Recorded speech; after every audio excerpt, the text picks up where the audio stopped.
મેહુલભાઈ, સતત આ ઘટનાક્રમ આખો સર્જાયો 28 તારીખથી લઈ અને અત્યાર સુધી સતત આ ઘટના ઉપર નજર છે. કદાચ બહુ ઓછી વખત એવું બન્યું હશે કે કોઈ એક મુદ્દો જે છે એ આવે છે. આમ તો આ મુદ્દો ન કહી શકાય, પણ કોઈ મુદ્દાની ચર્ચા થાય છે. ટીઆરપી થયું, હરણી થયું કે પછી બાકીની કોઈ પણ દુર્ઘટનાઓ રાજ્યની અંદર બની તો આટલી બધી ચર્ચાઓ નહોતી થઈ.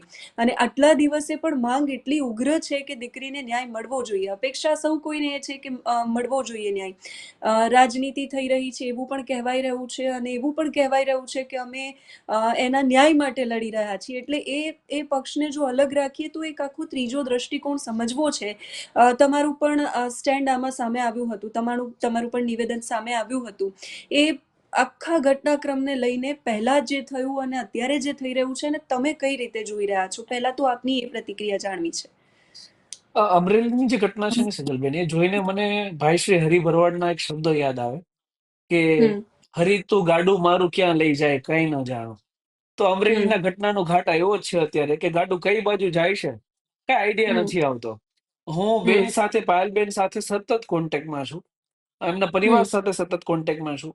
અને હમ. પહેલા દિવસથી જ મારી એવી વાત હતી, કારણ કે હું કોઈ રાજકીય વ્યક્તિ નથી, કે હમ. ભાઈ આ ઘટનાની અંદર જો આપણે ન્યાય જોતો હોય તો હમ. રાજકારણ કર્યા વિના, અને જો લડવું જ હોય તો મારા વકીલ પત્ર મેં ત્યાં મુકાવ્યા છે, મને સાઈન કરીને મોકલાવી દો.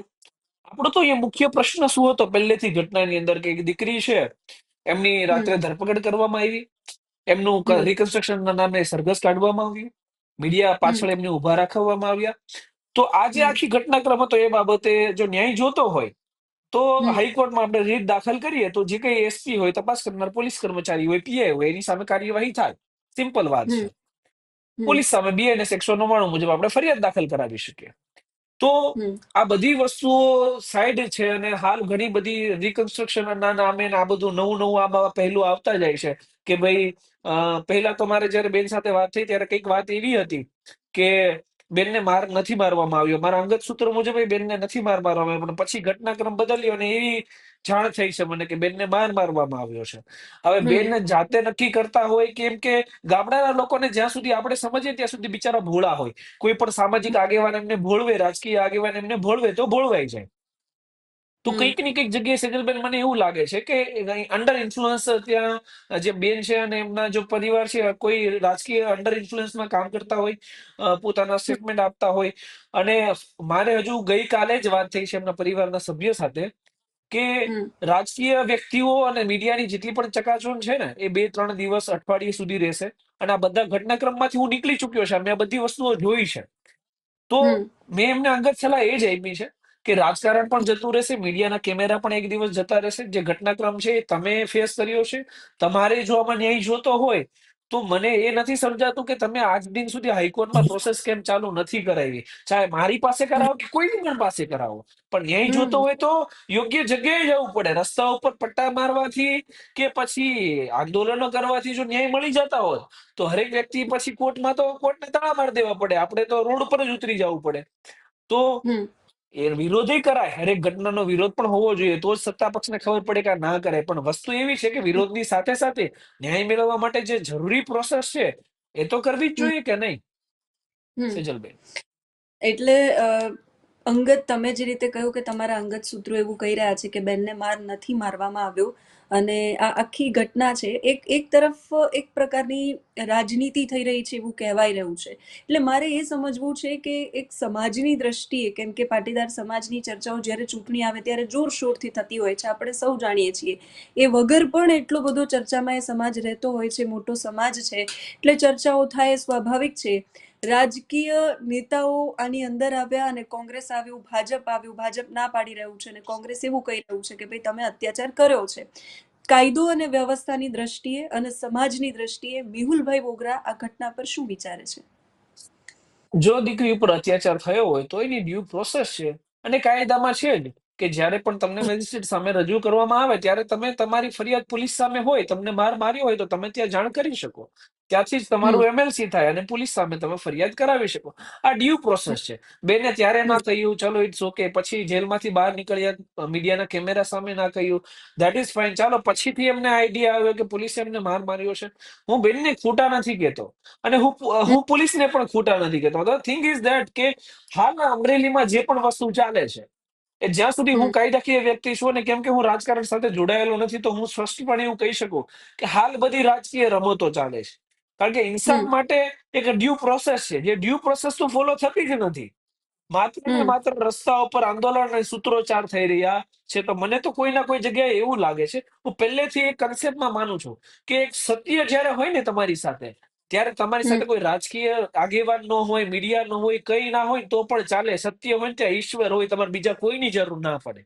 અને આ હમ ઘટનાક્રમમાં જો અસત્ય ઉમેરાશે ને તો કોઈ ના કોઈ જગ્યાએ મને એ જ ડર છે કે આ દીકરી પાસેથી કાલે મીડિયા કર્મીઓ પોતાના માઇક હટાવી લેશે, આ રાજકારણીઓ આ દીકરી ફોન કરશે ત્યારે ફોન રિસીવ નહીં કરે આજથી 2 મહિના કે 3 મહિના પછી, એની હું ખાતરી આપું છું.